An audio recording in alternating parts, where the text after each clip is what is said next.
Hey guys, Llama Grant here, and welcome back to Doki Doki Literature Club. Last episode, our girl Sayori bunked her head, and yeah, we're gonna keep going. Did I really do that? Yeah, you don't remember? Come to think of it, maybe I do remember a bit. I guess I was always so focused on my games that I didn't pay enough attention to you. So in a way, it was my fault. Kind of like this time too. If I wasn't rushing you out of the closet, you probably wouldn't have hit your head.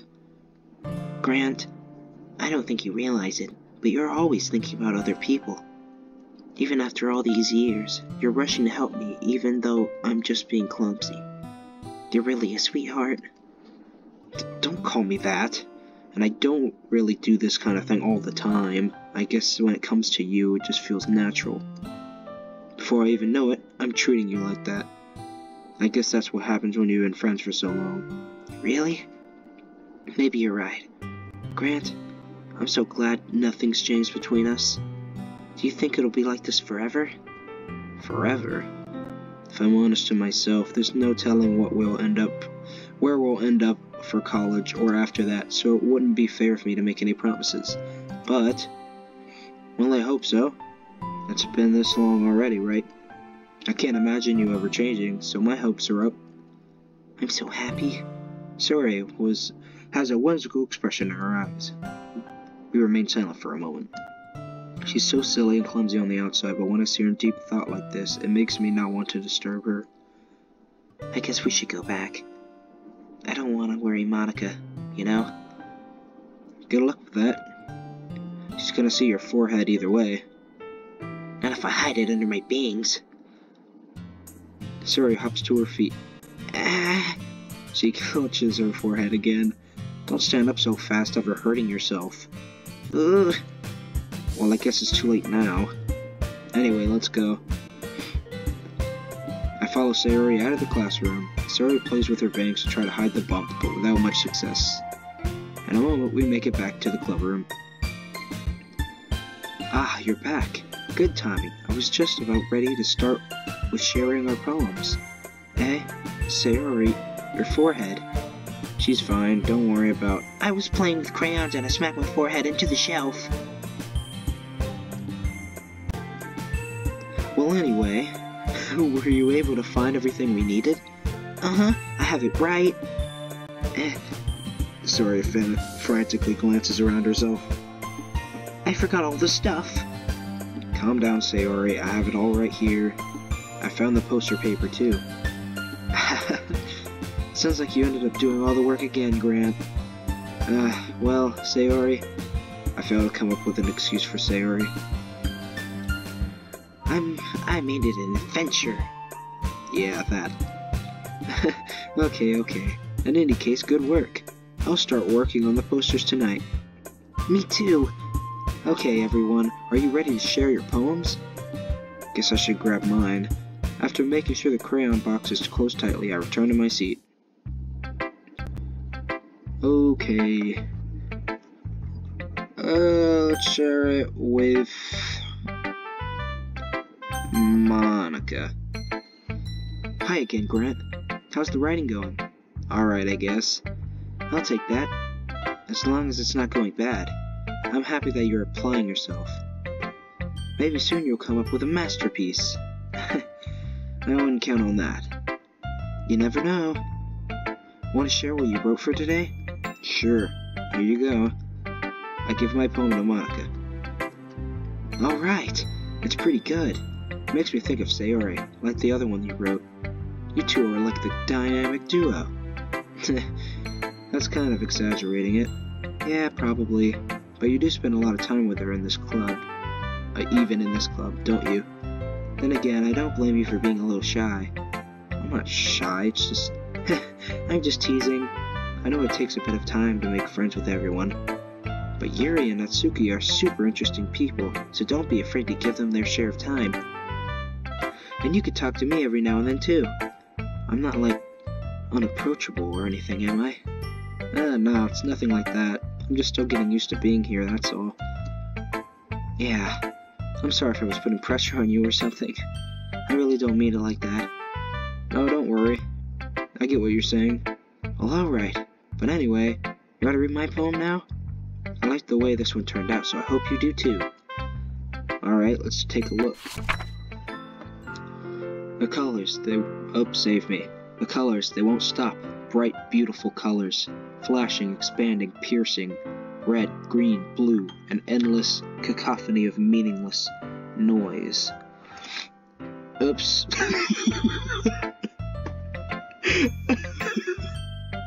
Oh no, I'm sorry. I accidentally skipped it. Oh no. Can't wait to see all the comments I get about this one. Oh, okay. Fuck. Okay, well, let's keep going anyway. It's even more abstract than your last one, huh? I guess it's just the way I write. I'm sorry if you don't like it. No, I never said that. It's just kind of a thing I've never really seen before, I guess. I kind of like playing with my space on the paper. Choosing where and how to space your words can totally change the mood of the poem. It's almost like magic. The way I wrote the lines really makes it really short, makes it feel like they're trying to speak over the noise. I see.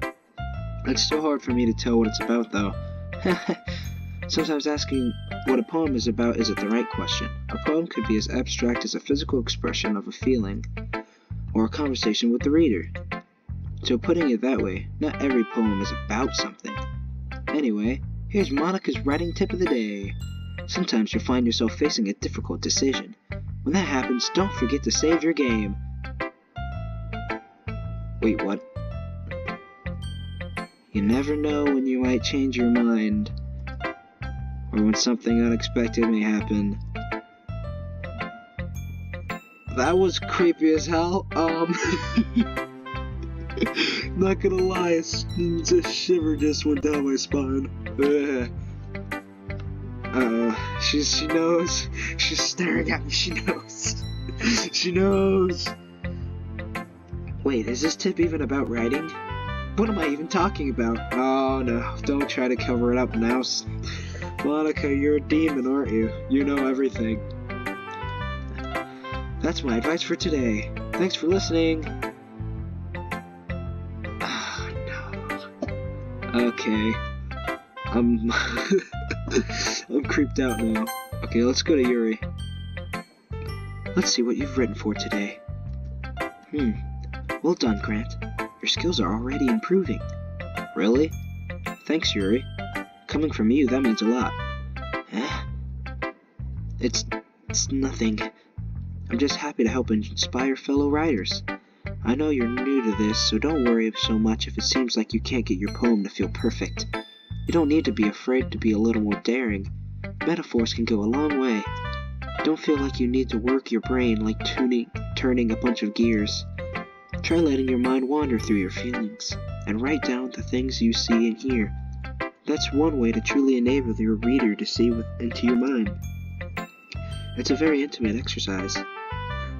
I see. That's a certainly interesting technique. Thanks for sharing. I have, an example of that, if you'd like to read it. Of course. What the, get that garbage out of my face. Of course. This is the poem you wrote for today. Yuri nods and timidly hands me her poem. Let me read that shit. It happened in the dead of night while I was slicing bread for a guilty snack. My attention was caught by the scuttering of a raccoon outside my window. That was, I believe, the first time I noticed strange tendencies as an unordinary human. I have the raccoon... I gave the raccoon... Get this garbage!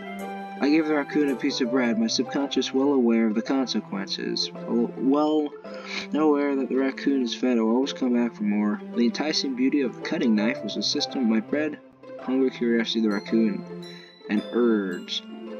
The moon increments the phase and selects much light off with the cutting knife, the very same light that glistens in the eyes of the raccoon friend. I slice the bread fresh and soft. The raccoon becomes excited. Or perhaps I'm merely projecting my emotions onto the newly satisfied animal. The raccoon has taken to following me. You could say that we've gotten quite used to each other. The raccoon becomes hungry more and more frequently, so my bread is always handy.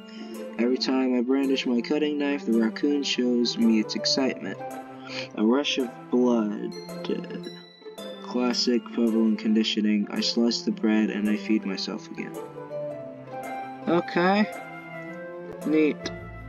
I was a little more daring with this one than yesterday's. I can see that. It's a lot more metaphorical. I don't know if it's my fault, but I can begin to imagine what this poem is about. That's right. It's a bit closer to my preferred writing style, using the poem as a canvas to express vivid imagery and conveying emotions through them. Yeah, if I take it at face value, then I can't even figure out what it's supposed to mean. Well, I think it's something that different people can relate to in their own way. I wanted to express the way it feels for me to indulge in my more unusual hobbies. It's those sorts of things I'm usually forced to keep to myself. So I sometimes enjoy writing about them. Why do you keep them to yourself? Because they're embarrassing, and people would make fun of me. Don't you have anything like that, Grant? Well, yeah, I guess I do. I feel like everyone has a little something like that. The best we can do is respect each other and our individualities. I can read, even if it's difficult sometimes, and some things make us uncomfortable. After all, if I hadn't learned to embrace my own weirdness, I would probably hate myself. I might be ranting a little bit now, but I'm glad you're a good listener. Okay. Who should I show my poem to next? Natsuki, I guess. Well, it's not really any worse than your last one, but I can't really say it's any better either. Phew. Huh? Phew what? Well, anything that isn't a train wreck I'll take as a win. And I get the feeling you're probably the most critical. Hey, what makes you... Wait, maybe that was a compliment. Glad to see someone recognizes my experience. Well then, keep practicing and maybe you'll be as good as me someday. That's, something tells me Natsuki completely missed the point. Come to think of it, this kind reminds me of Sayori's poem from yesterday. You think so? Yeah. Well, I guess if you've been friends with her for so long, you might be on the same wavelength. But you never really struck me as her type.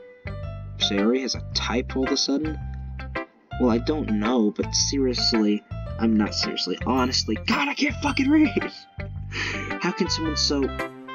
fluffy spend so much time with someone like you? It's not like she's dragging around a dead... It's like she's dragging around a dead weight. Ugh. That was a little unnecessary. But think of it this way. If it weren't for me, she would probably just fly away like letting go of a balloon. You could say we each take care of each other in our own way. Whatever it is, I don't get it. Oh yeah, I guess I'm supposed to show you my poem. Here. Amy likes spiders. You know what I heard about Amy? Amy likes spiders. Icky, wiggly, hairy, ugly spiders. That's why I'm not friends with her. Amy has a cute singing voice. I heard her singing my favorite love song. Every time she sang the chorus, my heart would pound to the rhythm of the words. But she likes spiders. That's why I'm not friends with her.